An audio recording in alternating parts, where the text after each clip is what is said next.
Matryoshka.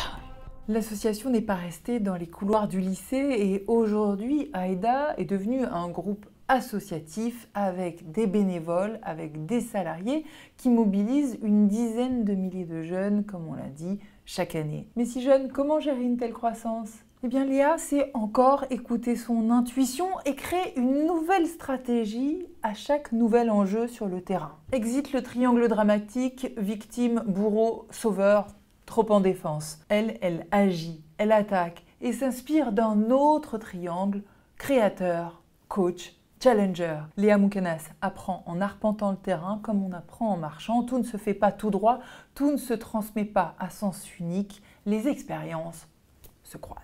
Là où j'apprends le plus aujourd'hui, c'est qu'il y a 2 endroits. C'est à l'hôpital, dans la chambre d'un patient, mais c'est aussi dans le bénévole qui a une semaine d'engagement, qui arrive en mettant des nounours partout dans notre bureau et qui se dit juste qu'il a envie d'aider et qui a de l'audace et qui ne se pose pas de questions. Avant le confinement, je prenais un café par semaine ou un goûter par semaine avec un bénévole parce que c'était là où je nourrissais aussi les idées et c'était vraiment eux qui m'apprenaient les choses. Et je pense que non, il ne faut pas être mûr pour transmettre. Je pense qu'il faut juste aimer la vie et avoir envie que d'autres prennent le relais aussi. Dans les entreprises aujourd'hui, on a institué dans les grosses entreprises le reverse mentoring. Donc c'est une façon un peu théorisée pour l'entreprise de dire que finalement on va se nourrir des plus jeunes et justement de leur audace et de leur fraîcheur. Ça vous paraît cohérent comme genre de modèle ? Vous avez beaucoup d'économistes ou de philosophes qui viennent parler sur cette chaîne. Moi, j'ai pas de théorie en particulier, mais par contre, je crois en la théorie du foot. Quand vous regardez l'équipe de France aujourd'hui, vous avez des très jeunes qui viennent de débarquer, puis vous avez des plus vieux qui ont un peu roulé leur bosse, qui ont fait 2 Coupes du Monde, 1 ou 2 Coupes d'Europe, enfin Euro. Et pour construire le monde de demain, c'est pas les plus jeunes qui vont le construire en disant les vieux vous avez fait n'importe quoi, dégagez, on prend le relais. Et si on le construit sans les générations de demain, on va pas y arriver. Donc moi je crois vraiment en ce partage et en ce binôme intergénérationnel. C'est en se faisant des passes et en se faisant des passes entre générations qu'on marquera un but et c'est la seule façon de le faire pour moi. Est-ce que ça dit aussi que dans l'engagement, on peut donner qu'à partir du moment où on est soi-même nourri ? On peut donner sans s'épuiser à partir du moment où on sait qui on est et que si jamais les choses autour de nous s'effondrent, on ne s'effondre pas avec. Aïda a grandi très très vite. Une croissance rapide, c'est génial, mais c'est jamais très bon pour une structure, donc il faut la tempérer. Et surtout quand on n'a pas forcément l'expérience. Surtout quand on n'a pas forcément l'expérience, ou alors que la seule expérience qu'on ait, c'est l'expérience de terrain au jour le jour, et qu'on a 19 ans. Et c'est vrai que moi, je me suis tout de suite dit au départ, je vais donner à fond, et de toute façon, comme je suis une bosseuse, j'y arriverai, parce qu'il suffit juste de bosser. Et c'est vrai qu'en grandissant, je me suis rendu compte qu'il ne suffit pas de bosser, il suffit d'avoir un équilibre, et que cet équilibre, il est absolument essentiel, parce que si jamais on ne l'a pas, tout ce qu'on construit et tout ce qu'on est dépend de ce qu'on construit. Et le jour où ce qu'on construit a un problème, on s'effondre aussi, on n'est même plus là pour le relever.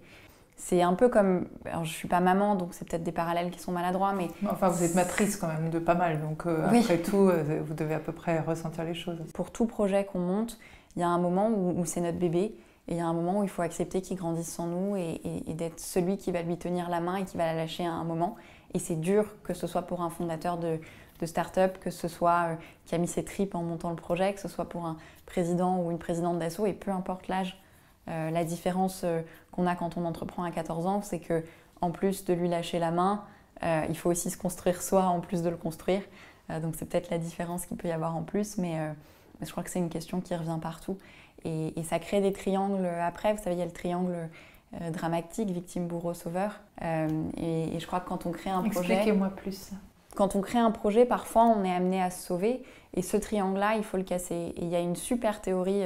super livre que je recommande qui s'appelle TED, qui a été écrit par David Emerald, qui est, je crois qu'il est sociologue aux États-Unis.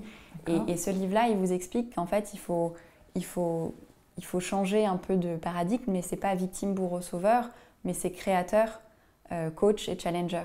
C'est vraiment voir les gens qui sont autour de nous, pas comme des victimes qu'on va aller sauver quand on s'engage, parce que c'est aussi le risque quand on travaille dans des milieux comme le nôtre, mais comme des gens qui sont capables de créer et que vous allez accompagner en tant que coach pour qu'ils aient toutes les cartes autour d'eux pour être capables de créer.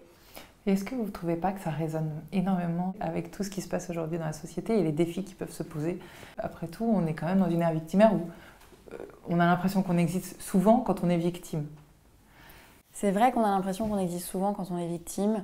Après, est-ce que c'est très propre à l'ère dans laquelle on est maintenant ou est-ce que ça a toujours existé mais qu'on l'a moins matérialisé? Je ne saurais pas dire là-dessus. Moi, je pense qu'on est surtout dans une ère qui manque de bienveillance. Et je suis personne pour dire qu'un tel se pose en victime parce que je n'ai pas vécu ce qu'il a vécu et on est tous légitimes de porter un message, mais je ne vais pas m'amuser à dire que telle ou telle partie de la société se pose en victime. En revanche, ce que je peux constater à mon échelle, c'est qu'on est une société qui est peut-être pas assez bienveillante. Et je crois que j'espère que dans les prochains mois, on parlait de ce monde d'après, il y a beaucoup de gens qui disent qu'il va être pire que celui d'avant. Moi, je pense qu'il y a quand même quelques cartes à jouer pour qu'il soit pareil, voire un tout petit peu mieux, qui est la carte de la bienveillance, la carte de la solidarité, la carte du dialogue aussi, d'être capable de construire ensemble. Ça demande beaucoup de bienveillance, ça demande beaucoup de respect, ça demande un tout petit peu d'empathie. Et ça, je crois qu'on est tous capables individuellement de le faire.